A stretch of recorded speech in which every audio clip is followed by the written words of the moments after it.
ನಮಸ್ಕಾರ ಸ್ನೇಹಿತರೆ, ಸ್ನೇಹ ಲೋಕಕ್ಕೆ ಚಾನಲ್ಗೆ ನಿಮ್ಮೆಲ್ಲರಿಗೂ ಸ್ವಾಗತ. ಸ್ನೇಹಿತರೆ, ಈ ವಿಡಿಯೋದಲ್ಲಿ ಈ ಬಾರಿ ಅಂದರೆ 2026ರಲ್ಲಿ ಶ್ರಾವಣ ಮಾಸ ಯಾವಾಗ ಪ್ರಾರಂಭವಾಗುತ್ತದೆ, ಯಾವಾಗ ಅಂತ್ಯವಾಗುತ್ತದೆ, ಈ ಶ್ರಾವಣ ಮಾಸದ ಮಹತ್ವವೇನು, ಈ ಶ್ರಾವಣ ಮಾಸದಲ್ಲಿ ಯಾವ ಯಾವ ಹಬ್ಬಗಳನ್ನು ಆಚರಿಸುತ್ತೇವೆ, ಹಾಗೆ ಈ ಶ್ರಾವಣ ಮಾಸದಲ್ಲಿ ಮಾಡುವಂತಹ ವ್ರತಗಳು ಮತ್ತು ಹಬ್ಬಗಳು ಯಾವ ದಿನಾಂಕದಂದು ಬಂದಿದೆ, ಈ ಎಲ್ಲ ಮಾಹಿತಿಯನ್ನು ಇವತ್ತಿನ ಈ ವಿಡಿಯೋದಲ್ಲಿ ತಿಳಿಯೋಣ ಸ್ನೇಹಿತರೆ, ಅದಕ್ಕಿಂತ ಮುಂಚೆ ನೀವಿನ್ನೂ ನನ್ನ ಚಾನಲ್ನ ಸಬ್ಸ್ಕ್ರೈಬ್ ಮಾಡ್ಕೊಂಡಿಲ್ಲ ಅಂದರೆ ದಯವಿಟ್ಟು ಸಬ್ಸ್ಕ್ರೈಬ್ ಮಾಡ್ಕೊಳ್ಳಿ. ತಪ್ಪದೆ ಬೆಲ್ಲೈಕನನ್ನು ಕೂಡ ಕ್ಲಿಕ್ ಮಾಡಿ.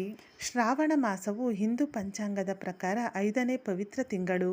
ಇದು ಸಾಮಾನ್ಯವಾಗಿ ಜುಲೈ ಮತ್ತು ಆಗಸ್ಟ್ ತಿಂಗಳಲ್ಲಿ ಬರುತ್ತದೆ.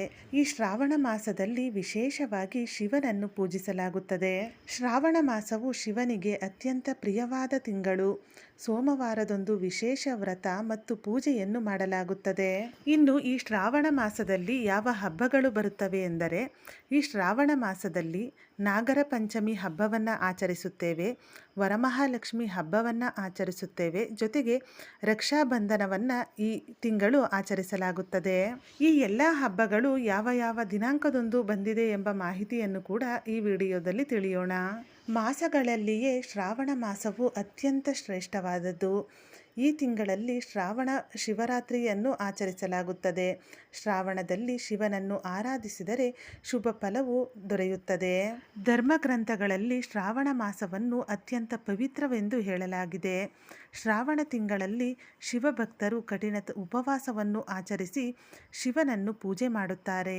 ಹಾಗೆ ಈ ಶ್ರಾವಣ ಮಾಸದಲ್ಲಿ ಕೃಷ್ಣ ಜನ್ಮಾಷ್ಟಮಿ ಹಬ್ಬವನ್ನು ಕೂಡ ಆಚರಿಸುತ್ತಾರೆ. ಸ್ನೇಹಿತರೆ, ಇಂಥ ಪವಿತ್ರವಾದ ಮಾಸವು ಈ ಬಾರಿ ಯಾವಾಗ ಪ್ರಾರಂಭವಾಗುತ್ತದೆ, ಯಾವಾಗ ಅಂತ್ಯವಾಗುತ್ತದೆ ಎಂಬ ಮಾಹಿತಿಯನ್ನು ಈಗ ತಿಳಿಯೋಣ. ಈ ಬಾರಿ ಅಂದರೆ 2026ರಲ್ಲಿ ಶ್ರಾವಣ ಮಾಸವು ಆಗಸ್ಟ್ 13ನೇ ತಾರೀಕು ಬುಧವಾರದಂದು ಪ್ರಾರಂಭವಾಗಿ ಸೆಪ್ಟೆಂಬರ್ 11ನೇ ತಾರೀಕು ಶುಕ್ರವಾರದಂದು ಮುಕ್ತಾಯವಾಗುತ್ತದೆ.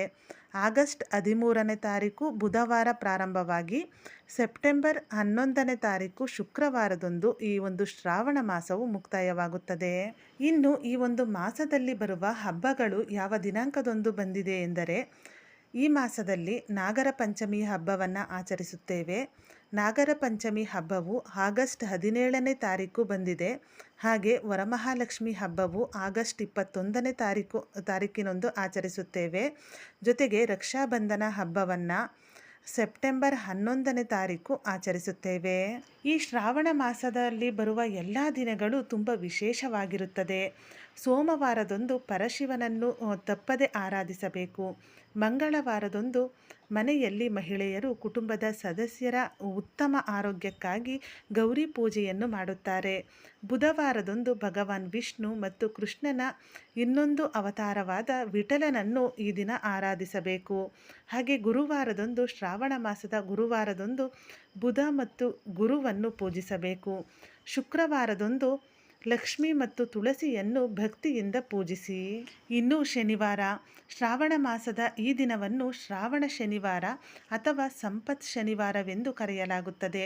ಈ ದಿನ ಸಂಪತ್ತನ್ನು ಪಡೆದುಕೊಳ್ಳಲು ಶನೇಶ್ವರನ ಪೂಜೆಯನ್ನು ವಿಶೇಷವಾಗಿ ಮಾಡಲಾಗುತ್ತದೆ. ಭಕ್ತರು ಈ ದಿನದಂದು ಶನೇಶ್ವರ ದೇವಸ್ಥಾನಕ್ಕೆ ಹೋಗಿ ಶನಿದೇವರ ದರ್ಶನವನ್ನು ಪಡೆದುಕೊಂಡು ಶನೇಶ್ವರನಿಗೆ ಎಳ್ಳು ಬತ್ತಿಯನ್ನು ಅರ್ಪಿಸುತ್ತಾರೆ. ಸ್ನೇಹಿತರೆ, ಈ ವಿಡಿಯೋದಲ್ಲಿ ಈ ಬಾರಿ ಅಂದರೆ 2026ರಲ್ಲಿ ಶ್ರಾವಣ ಮಾಸ ಯಾವಾಗ ಪ್ರಾರಂಭವಾಗುತ್ತದೆ, ಯಾವಾಗ ಅಂತ್ಯವಾಗುತ್ತದೆ, ಶ್ರಾವಣ ಮಾಸದಲ್ಲಿ ಬರುವ ಹಬ್ಬಗಳು ಯಾವ ದಿನ ಬಂದಿದೆ, ಇದರ ಮಹತ್ವವೇನು, ಈ ಎಲ್ಲ ಮಾಹಿತಿಯನ್ನು ತಿಳಿಸಿದ್ದೇನೆ. ಇವತ್ತಿನ ಈ ವಿಡಿಯೋ ನಿಮಗೆ ಇಷ್ಟವಾದಲ್ಲಿ ವಿಡಿಯೋನ ಲೈಕ್ ಮಾಡಿ, ಹಾಗೆ ನಿಮ್ಮ ಫ್ರೆಂಡ್ಸ್ ಆ್ಯಂಡ್ ಫ್ಯಾಮಿಲಿಗೂ ಈ ವಿಡಿಯೋವನ್ನು ಶೇರ್ ಮಾಡಿ. ಇದೇ ಥರದ ಮತ್ತಷ್ಟು ಮಾಹಿತಿಗಾಗಿ ಸ್ನೇಹ ಲೋಕಕ್ಕೆ ಚಾನಲ್ನ ಸಬ್ಸ್ಕ್ರೈಬ್ ಮಾಡಿಕೊಂಡು ಸಪೋರ್ಟ್ ಮಾಡಿ. ಕೊನೆ ತನಕ ವಿಡಿಯೋ ನೋಡಿದ ಎಲ್ಲರಿಗೂ ಧನ್ಯವಾದಗಳು. ಸರ್ವೇ ಜನ ಸುಖಿನೋ ಭವಂತು.